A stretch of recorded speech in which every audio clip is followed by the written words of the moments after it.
And he's going to leave me for a second. He's going to go up to the cage to announce the fighters. We have a packed night here at Sedanta Sports, 3 Sedanta Sports platforms and Rkena YouTube channel. This is going to be a great night. Let's go, let's go. Ladies and gentlemen, welcome here to the iconic Sports Palace in beautiful Tbilisi, Georgia.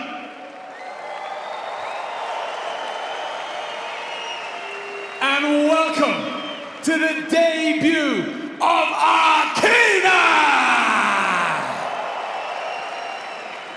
Tonight we are creating a new era for Georgian MMA, and we start tonight with a special women's flyweight bout. Introducing first, fighting out of the blue corner. She is a striking specialist and weighing officially at 56 kilos. Her amateur record stands at 14 victories and 5 defeats. And she fights out of Madrid, Spain, presenting Elsa the Dreamer Cerezo! And her opponent fighting out of the red corner. She is a kickboxing and wrestling specialist and weighing officially at 56 and 1/2 kilograms. She holds an amateur record of 12 victories and 3 defeats. She fights out of Tbilisi, Georgia! This is Nini Honey Badger Tskhvitaria!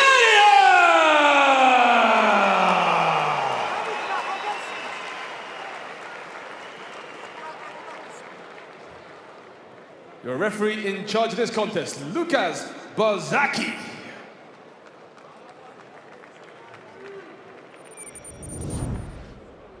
Lukas Bosacki will be refereeing this event, this first fight. Tskhvitaria and Elsa Cerezo. Let's go! First fight in Rkena, history just commenced. This is a historic moment. Congrats everyone. Let's go. We're gonna see a huge, amazing night of fights. Nini goes on the offensive right away. Mixes up striking with clinch game. She tried to take down, but her opponent got a great wizard. Yeah, the 17-year-old already trying to impose her power and dominance in the early round. It's crazy that at 28 years old, Elisa is 11 years older than her opponent. That's got to be the first time it's happened for her. This is going to be the first time it's happened in Rkena history. Everything right now happening right now is the first time happening in Rkena history. Georgi, it's full of history. But right now, some clinch work against the cage. Yes.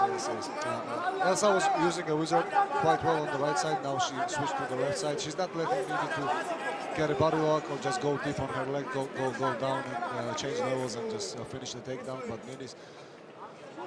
Nini's trying to push her up against the cage, use head position to limit her movement. Nini, real pressure fighter, got great wrestling, likes to push the pace, and she is causing the pressure right now.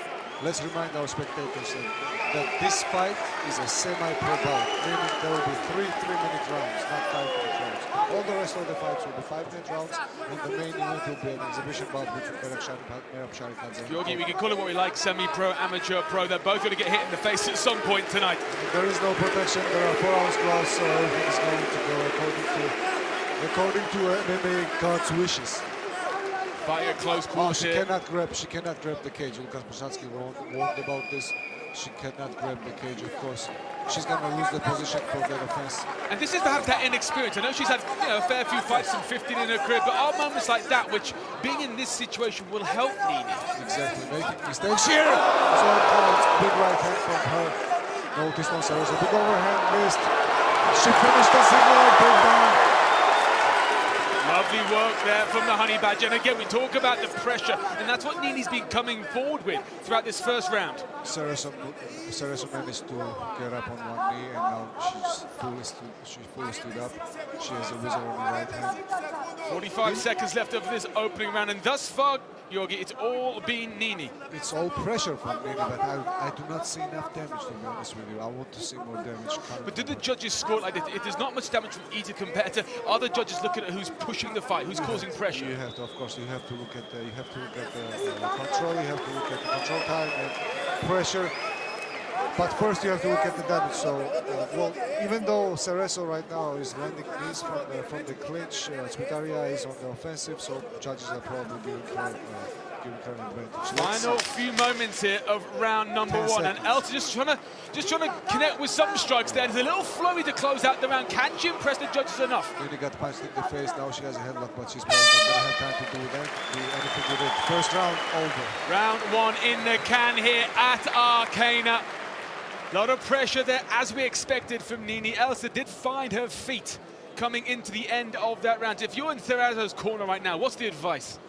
The advice for me is just use that wizard on the right side or on the left side to keep her from going to the legs, and just dig an underhook on either side to free yourself from her hands, because standing like this up against the cage is not going to win Cerezo a fight. And Georg, let's just educate the fans a little bit on how the judges will be seeing this. First and foremost, it's about damage caused, isn't it? After that, what are the judges looking for if no one's really causing anything that is obvious damage-wise? Going forward, control time, either up against the cage or on the ground, takedowns, successful takedowns, any striking, but striking has to bring damage as well. Let's see what the second round brings. This is going well. I'm pretty sure the first round went to Nini, but let's see what the judges decide. I think a lot of people would agree with you on that one. Strong close though from Cerezo. Can she start round number 2? As she ended round 1, 3-minute rounds. And round 2 is underway. Inside leg kick to begin from the Spanish athlete. But again, it's the pressure. This is how we saw round 1 unfolding. Exactly. The same scenario as in round 1. Cerezo is trying to stay heavy and not let Nini take her down. Nini is not even trying to get a takedown that much. She's just controlling her opponent up against the clinch, using head position. One thing we've seen in the past from Elisa is she likes to fight at a distance and use the length that she obviously has. And Nini is just squashing that right now. See that underhook on the left side? That's exactly what I was talking about between the rounds, because she has to control her opponent's body. Otherwise, she's going to just lose a very boring decision. These strikes that Elsa is famed for throughout her career. When you're this close, it's hard to fire off anything, really.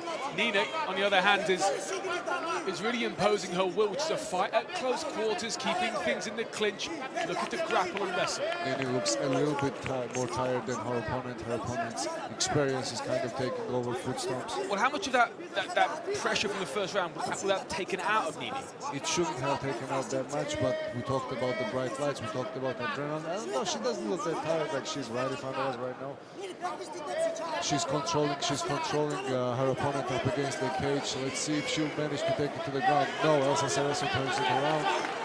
We're looking at the spinning match up against the cage. In the last 4 fights, Nini has had 2 decisions and 2 stoppages. Wherever this fight goes, the Honey Badger should feel comfortable. She's controlling her hand. Past the halfway point now in this second round. They do go thick and fast when it's only 3 minutes. Cerezo just doesn't seem to get the opportunity to just stand in the cage and trade punches. She hasn't even swung. But is that, again, the pressure and perhaps the strength of Nini that's causing the separation to be really difficult? It's the mix of it. Oh, the neck of Nini is just in a bad position right now. She should leave it there. It's a single leg takedown. It's quite dangerous in terms of getting submitted by the guillotine. You should always try to keep your head inside the body, not outside. Nini like doesn't seem concerned in this position. I wonder if that's a mistake or not, because letting it progress too much here could be very dangerous. And Elsa doesn't have. Is it? Yeah, it's in, but she doesn't have enough. Oh, right now she jumps. And there we go. She jumped the and this is the guillotine. pivotal moment with 27 seconds to go. The Honey Badger is in trouble here. She's punching. No, she's not helping. Those are punches. She's not going up. We have 17 seconds to go. Nini has given up a guillotine. Elsa has control over her body, but she's not able to finish the guillotine. Referee watching very closely, is in great position. Nini's holding on. Can she survive the next 5 seconds? She seems like she's going to survive the next 5 seconds. Wow. What a turnaround there in round number 2. The first submission attempt of Rkena came at the hands of Elsa Cerezo. Now, Nini was doing as she did in round number 1, keeping the pressure, looking to clinch against the cage, but that really opened the door for Elsa. Yeah, exactly. We'll see what happens. Now, was that error from Nini, or do you think that was Elsa finding her moment? That was just Elsa capitalizing on her opportunity, because Nini, it was the first time she tried a real takedown and she left her head out. Was that perhaps the inexperience of Nini, not protecting her neck as much in that position, perhaps getting a little too comfortable after 2 rounds inside that kind of position? I gotta tell you, Levan Girtadze, the guy in the head that's talking to her right now, that man knows a lot about guillotines, so he should have, he should educate her about those chokes right now. Well, hey, look, he's done a great job, because she survived close to 30 seconds in that position, and it was hard to quite see, but she didn't look like she was in any real danger. Lukas Brusacki is talking to her about the fingers in the cage, giving her a warning. Probably he's going to have a take a point. She has to confirm that she understands. Lukas Brusacki doesn't play around. He doesn't play around. Third and final round here in our opening contest here at Rkena in Tbilisi, Georgia. The Honey Badger versus the Dreamer. Third and final round. Nini goes forward. Big right hand up against the cage. And it's this, spinning back kick. And it's this distance work that plays into the Spaniards' game plan. 1-2 from Nini. She missed the last one. And perhaps both athletes think it's 1 round apiece. They'll be looking for a finish. Fireworks here in the final round. She has to watch. She has to watch for the head kick. Elsa just has it ready. Nice jab from Nini. Elsa seems to have connected with the cleaner shots thus far. Some damage now showing on the face of Nini. Spinning kick and punches from the Spaniard. Right hand and clinch again. Once again up against the cage. This time it's Cerezo with the pressure. What a way to start this final round. 60 seconds of violence on the feet, but now back to where we have seen them for the past 2 rounds, up against the cage. Because this was a close fight, Andy, and nobody did that much damage, so it could be 1-1 in the rounds. Which may explain why they went for gold to start things, but perhaps now this slower pace, this favors Nini. She's going to have some time to regroup, and but her opponent seems quite tired as well. So I don't know. She tried a throw that rarely works in MMA, but right now she has body lock. Oh, she's going to spin her around. And some beautiful strikes did land early. Elsa. Good news for Elsa Cerezo is when they landed, she was already side control. Nini right now has to create frame, and push up against her hips. Somehow get away out of this full mount. 60 seconds to go here in this final round. Ground and pound coming through for Melissa, the Dreamer Cerezo. Tskhvitaria had to give her back up in order to escape. She has to get the grip on Elsa Cerezo's hands, but then the danger is armbar. Once again, another dangerous position for the Georgian athletes. We saw this at the end of round 2. She has to stand up and just wiggle. Push her from the front. Elsa Cerezo trying to hold on the leg, on the armpits, anywhere she can.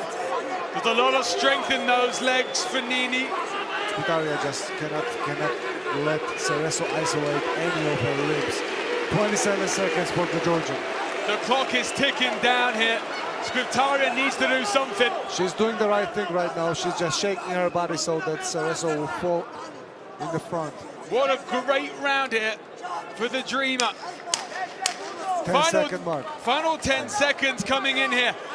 And it's the Spaniard with a stunning 3rd round. How have the judges seen this? We will go to the scorecards. That's going to be quite interesting. What a great fight. Started a bit slow, but... Jorgen, what a start to Rkena there. Look, we got a fantastic 17-year-old Georgian athlete going up against a 28-year-old. And let's not forget, Elsa got the bronze medal at the recent IMAF Championships. These are 2 world-class amateurs going at it here in a semi-pro bout. They know how to win. Let's see how they did in this fight. The 2nd round was close. Third round was crazy. These are just some of the moments from, I believe it's... It was that spinning heel kick that really caught my eye and perhaps caught the eyes of the judges. Closing out round number 2 here. Exactly, bro. Closing out. This was like the last 30 seconds of the round number 2. 30 seconds of this guillotine being locked in. Again, Nini did a great job to survive. But when you're looking at her judges' scorecards, it's not going to be positive for her. How have you scored this one overall? I'm not sure, man. I'm not sure. This is a very close fight to call. Well, I'm still waiting for the judges' scorecards to be delivered to me. Once they do, I will go into the cage and announce this one on double duty tonight. Oh, Andy, you're going to have information first as to Hey, who won the fight. look, maybe if you're watching us here on the English stream, I'll give you the scoop first. Can you give us some insider information? Well, I'm still waiting for myself. And here we go. The scorecards are coming in. Have fun. Okay. The cage. All right, Andy's going up. We're gonna know who the winner is pretty soon.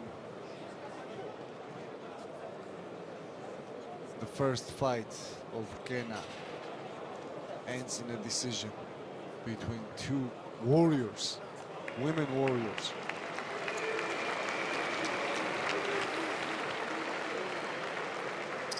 Well, ladies and gentlemen, after 3 rounds of action, we go to the judges' scorecards. The judges scored this bout as follows. 27-30 for Elsa. 29-28 for Tskhvitaria. And 28-29 for your winner via split decision, Elsa Cerezo takes the W with a split decision win. And Rkena won.